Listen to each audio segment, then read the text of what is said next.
I've got another good one, guys. This is another essay in regards to Alberta separation and how it would affect the Aboriginal community. I am writing this because I was threatened for speaking plainly, not argued with, not challenged, threatened. I was told I should be scalped and drawn and quartered for expressing views grounded in law, history, and fact. That alone tells you how broken this conversation has become. When threats replace debate, it's because someone is afraid of what's being said. I'm angry because intimidation is now being used as a political weapon, and I refuse to accept that as normal in a country that claims to value free speech. Albertans are exhausted, not hateful, exhausted. We are tired of being told to shut up, pay forever, and carry moral blame for events that happened more than 150 years ago. I was born in 1977. I was born in 1978. I did not steal land. I did not conquer anyone. I was born into an already established constitutional democracy, just like every Indigenous and non-Indigenous person alive today. None of us were here then. None of us signed the treaties. None of us enforced them. Yet one side is told guilt never expires, and the other is told grievance never ends. That is not justice. That is manufactured resentment. Treaties are being deliberately misrepresented. They were legal agreements that included the cession of land in exchange for defined rights and promises. This is settled law. Section 35 of the Constitution recognizes and affirms Aboriginal and treaty rights, but it does not make them unlimited or absolute. The Supreme Court has said this clearly and repeatedly. In R versus Sparrow 1990, the court stated that Aboriginal rights are not absolute and may be limited where justified, writing that the rights of recognized and affirmed by Section 35, subsection 1, are not absolute and must be balanced against other societal interests. The court ruled that treaty rights may be interpreted in a manner that is sensible and that gives meaning and substance to the promises made, not as an open-ended powers detachment from modern society. The court has even made it clear on land and sovereignty. The Supreme Court stated that Aboriginal title does not amount to full ownership and that governments may infringe upon it for compelling and substantial objectives, including economic development and infrastructure. The court reaffirmed Crown sovereignty and ruled that while Aboriginal title confers rights, it does not confer a veto over land use.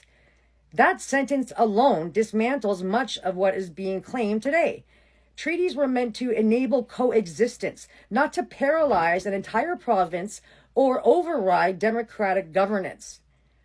What fuels public anger is not the existence of treaty rights. It is how they are weaponized while accountability disappears. Indigenous peoples make up roughly 5% of Canada's population, yet federal spending on Indigenous programs exceeds $30 billion annually. Despite this, many communities still lack clean water, housing, and economic opportunity. That is not because Canadians refuse to fund solutions. It is because money is mismanaged in Ottawa and too often mismanaged again by chiefs and councils who face limited transparency and weak financial oversight. The Auditor General of Canada has repeatedly flagged serious accountability failures in Indigenous affairs. Pointing this out is not racism, it is basic governance.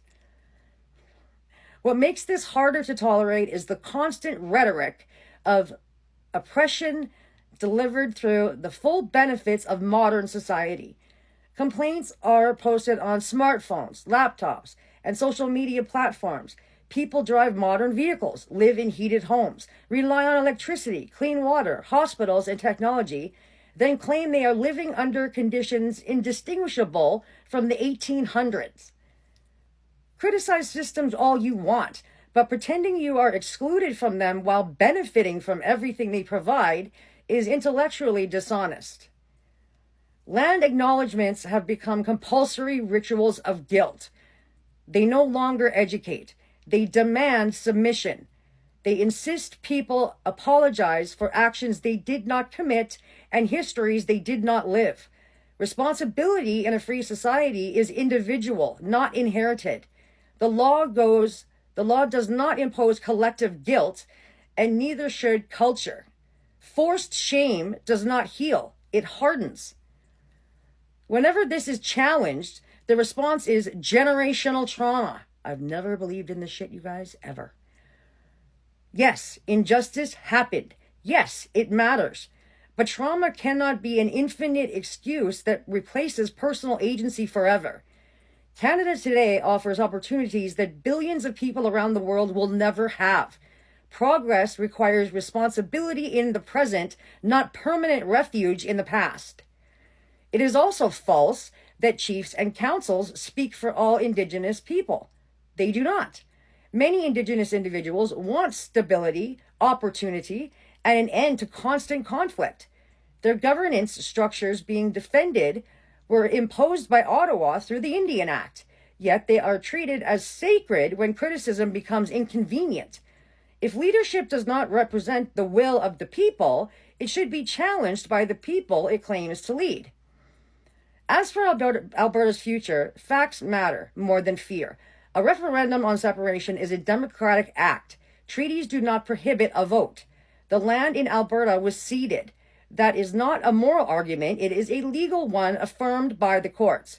If Alberta were ever to become independent, treaties would not vanish, but they would exist in a new legal framework, likely renegotiated locally rather than dictated by a federal government that has failed provinces and Indigenous communities alike for generations.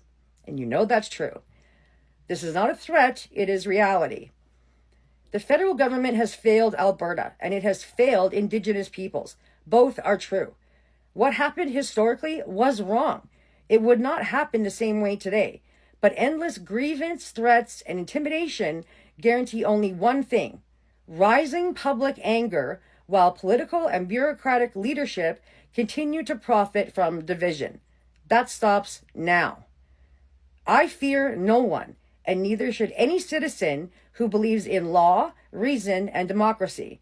History shows that people will tolerate dysfunction only for so long, and when something finally gives, it is never ordinary citizens who end up on the losing end. That's another good one, I think. I like that. You know what, and honestly, guys, I just thought of it right now. I actually made a video about this kind of topic a while ago. I was at my niece's grade 6 graduation. And of course they have to say it, and we have to honor the fact that we're on Treaty 6, 7, 8 land or whatever the spiel is. And you know what, guys? We're just sick and tired of hearing it. I know I am. I know I have been for a long time, because at some point we all have to own our own shit. At some point we have to say, okay, I went through a trauma or, something. I've been in circumstances. Trust me, you guys, I'm the worst for this sometimes, right? But at some point, if you want to have a good life, you're going to have to go and get yourself a good life. And you can't carry the generational trauma victim narrative with you everywhere, because those two things won't exist together. You either want a good life and you're going to go after it, or you're going to be a victim and complain. And maybe be homeless or something, or be an addict, or whatever you want to do. But when I first heard that term generational trauma, I just thought it was the stupidest thing in the world. Especially when it comes from, like, my great-great-great-grandmother was in a residential school, and now I have the healing to do from it. Like, it's not even logical, you guys. So just shut up about it, okay? You're just making it worse for yourselves.